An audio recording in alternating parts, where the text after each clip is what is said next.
चलने लगी है चुनावों की बयार। सियासी दावों और वादों की अब हो रही है लगातार बरसात और जनता की है बारी कि आखिरकार जनता के मन में क्या है, ये कुछ ही समय बाद स्पष्ट हो जाएगा।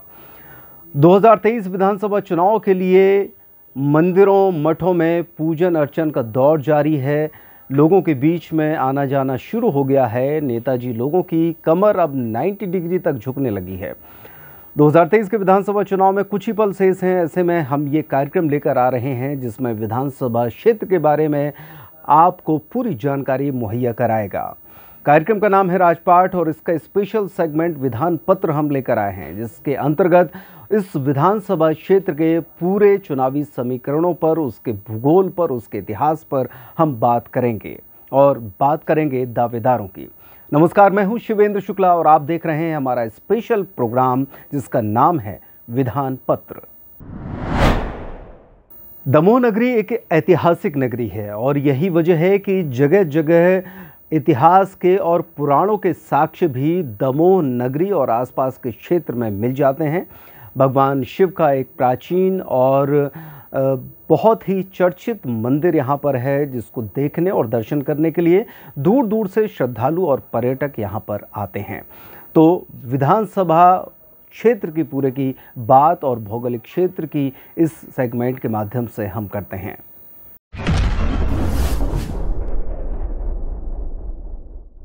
दमोह विधानसभा पश्चिम में सागर जिला, दक्षिण में नरसिंहपुर और जबलपुर, उत्तर में छतरपुर तथा पूर्व में कटनी और पन्ना जिले से घिरी है।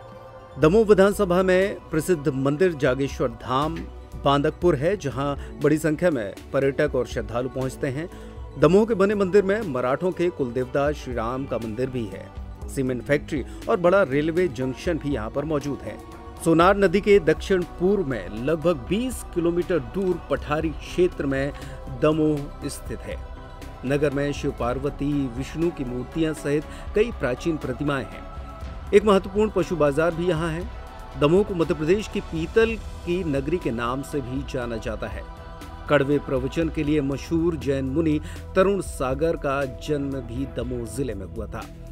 जिले के संग्रामपुर में विंध्य पर्वत की सबसे ऊंची चोटी स्थित है, जिसकी ऊंचाई 752 मीटर है और इसे गुडविल या सद्भावना चोटी के नाम से जाना जाता है।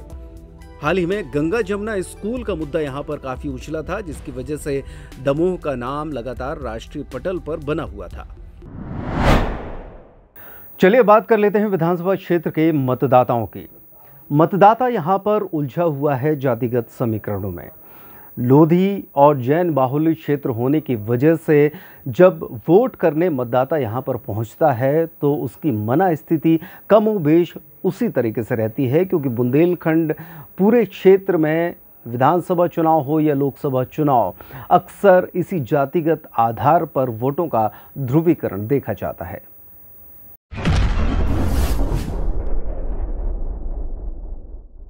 मतदाताओं की अगर बात करें तो विधानसभा क्षेत्र में लगभग 2,50,000 मतदाता हैं, जिसमें लगभग 40 से 45,000 लोधी, 45 से 50,000 के लगभग अनुसूचित जाति का मतदाता।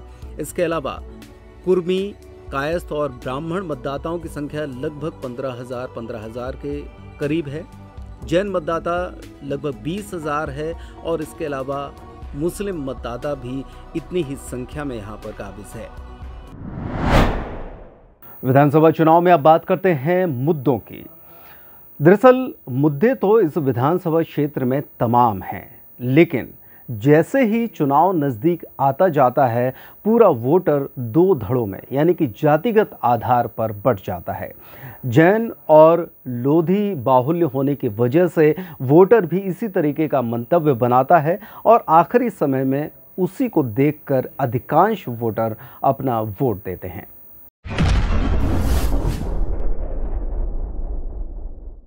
कहने को तो मुद्दे कम हैं। एक समय पीतल का और बीड़ी का कारोबार जोरों पर था, लेकिन अब कारखाने कम होने से बेरोजगारी दर बढ़ी है। कृषि आधारित अर्थव्यवस्था होने की वजह से अधिकांश लोग खेती पर निर्भर हैं और आर्थिक स्थिति बहुत मजबूत नहीं है। इसके अलावा उद्योग धंधे न होने से पलायन भी लगातार होता है। शैक्षणिक संस्थाओं का अभाव, विश्वविद्यालय की मांग, मेडिकल कॉलेज की जरूरत आदि ऐसे तमाम मुद्दे हैं जो समय समय पर उभरते रहते हैं। लेकिन चुनाव के दौरान ये सब मुद्दे हवा हो जाते हैं और सीमेंट फैक्ट्री का लाभ भी स्थानीय लोगों को न मिलने से लोग काफी खफा हैं, ये भी एक मुद्दा है। चुनाव के दौरान चेहरा देखा जाता है और जातियों के आधार पर भी लोग वोट देने चले जाते हैं। चलिए बात कर लेते हैं पिछले चुनाव परिणामों की। दमोह विधानसभा क्षेत्र ने 5 सालों में 2 बार चुनाव देखे हैं, यानी कि एक 2018 का मुख्य चुनाव और उसके बाद 2021 का उपचुनाव।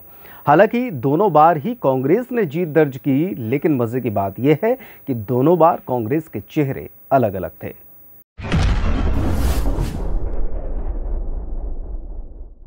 2018 के चुनाव की बात की जाए तो कांग्रेस के राहुल लोधी ने कद्दावर नेता भाजपा के जयंत मलैया को महज 800 वोटों से ही हराया था। लेकिन फिर हवा का रुख बदला, विधायकों का पाला बदला और जनता का मूड भी बदला और 2021 के उपचुनाव में वही राहुल लोधी भाजपा के टिकट पर चुनाव लड़े और कांग्रेस के अजय टंडन ने 17,000 से भी ज्यादा वोटों से जीत दर्ज कर दल बदल पर पानी फेर दिया। जनता ने दिखा दिया कि उसे दल बदलू नेता नहीं चाहिए। राहुल लोधी ने भाजपा नेताओं पर ही अपनी हार का ठीकरा फोड़ते हुए भितरघात को इसके लिए जिम्मेदार भी बताया था। इसके पूर्व में 2013 में भाजपा के जयंत मलैया ने लगभग 5,000 वोटों से जीत दर्ज की कांग्रेस के चंद्रभान भैया को यहां पर हराया था। गौरतलब है कि इसके पूर्व लगभग 28 साल से इस सीट पर भाजपा का कब्जा रहा है, जिसमें जयंत मलैया लगभग 6 बार विधायक रहे हैं। चलिए विधान पत्र के इस आखिरी चरण में अब बात कर लेते हैं प्रमुख दावेदारों की। आखिरकार भारतीय जनता पार्टी और कांग्रेस दोनों ही पार्टियों की जबरदस्त टक्करी वाली सीट में कौन दौड़ में आगे है, किस पार्टी का नेता लगातार अपना दमखम लगा रहा है और अंत समय में किसको टिकट मिलेगा, ये आने वाला वक्त और कुछ ही समय बाद ये पता चल जाएगा, क्योंकि भारतीय जनता पार्टी द्वारा अब काफ़ी सारी विधानसभा सीटों पर अपनी लिस्ट जारी भी कर दी गई है और लगता है कि इसी के पीछे पीछे कांग्रेस भी जल्द ही लिस्ट जारी करेगी। बहुजन समाज पार्टी भी अपनी लिस्ट जारी कर चुकी है। तो देखना ये होगा कि इन दावेदारों में कौन बाजी मारता है।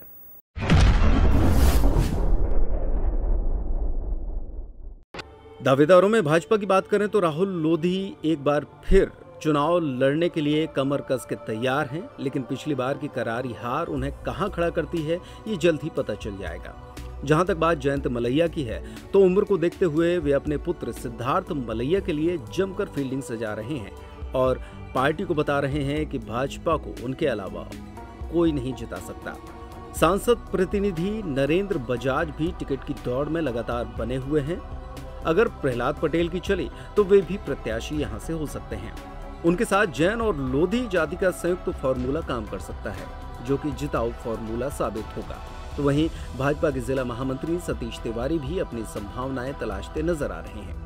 अब बात कांग्रेस की बात करें तो कांग्रेस के टिकट से उपचुनाव में धमाकेदार जीत दर्ज करने वाले अजय टंडन निर्विवाद रूप से सबसे आगे हैं। तो वहीं कांग्रेस के प्रदेश महामंत्री मनु मिश्रा भी टिकट की दावेदारी में जुटे हैं। वहीं कांग्रेस अध्यक्ष रतन चंद्र जैन भी जैन वोटरों को लेकर टिकट की दावेदारी में जुटे हुए हैं। तो कुल मिलाकर जातिगत धड़ों में बटी इस दमोह विधानसभा सीट में आखिरकार किसकी चलेगी, यानी कि अगर भाजपा की बात करें तो सांसद प्रहलाद सिंह या फिर वरिष्ठ भाजपा नेता जयंत मलैया, इन दोनों के गुटों में से जो भी बाजी मारेगा उस गुट के आदमी को टिकट मिलेगी। तो वहीं अगर कांग्रेस की बात की जाए तो वर्तमान विधायक के आसपास हालांकि कोई नज़र नहीं आता, लेकिन आखिरी वक्त तक क्या कुछ बदलाव हो जाए ये बस आने वाला समय ही बता देगा कि क्या कुछ होने जा रहा है। फिलहाल आज के विधान पत्र में इतना ही। आज हम विधानसभा क्षेत्र दमोह को लेकर आपसे बात कर रहे थे। लगातार बने रहिए पेपटे टाइम मध्य प्रदेश समाचार के साथ और हमारे चुनावी कार्यक्रम देखते रहिए। हम दमोह क्षेत्र की जनता के बीच में पहुंचकर ये भी देखेंगे कि आखिरकार हवा किसकी है और इसके अलावा और कौन ऐसे लोग हैं जो चुनाव को प्रभावित कर सकते हैं। जनता के मन में क्या है, इन तमाम मुद्दों को लेकर हम आपके बीच में जल्द ही हाजिर होंगे। लगातार बने रहिए पेप्टिक टाइम मध्य प्रदेश समाचार पर। लाइक कीजिए, सब्सक्राइब कीजिए, फॉलो कीजिए और कार्यक्रम देखने के बाद अपने कमेंट देना मत भूलिएगा। नमस्कार।